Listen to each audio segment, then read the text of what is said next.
पहिला खड्डा 22 फूट खाली खोल, मधला 20 आणि तिसरा 15 फूट खाली खोल आहे. शिवाजी महाराजांच्या काळातलं धान्यांचं कोठार. या खड्ड्यांच्या आतमध्ये धान्य ठेवलं जायचं. धान्य काय ठेवायचे? शत्रूने जर किल्ल्याला वेढा मारला तर खाली जाण्याने शक्य होत नव्हतं. पण शिवाजी महाराजांच्या काळात धान्य आणि शिवाजी महाराजांच्या नंतर या गडावर पेशवे आले 1733ला. पेशव्याने खड्ड्यांचा वापर कैदी ठेवायला केला.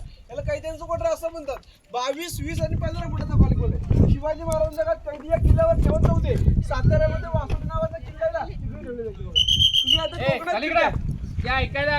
तुम्ही आता कोकणात फिरताय. कोकणामध्ये खड्ड्यांना पेव किंवा कणगी असं म्हणतात. काही ठिकाणी याला अंबरखाना असं म्हणतात बघा. 3 महिने धान्य पुरेल असं त्या ठिकाणी केलं जायचं बघा.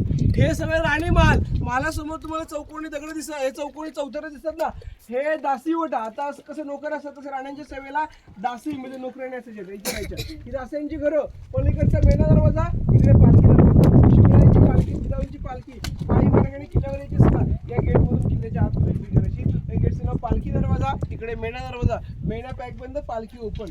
हे राणी महाल. ही दासांची घरं म्हणजे नोकरांची.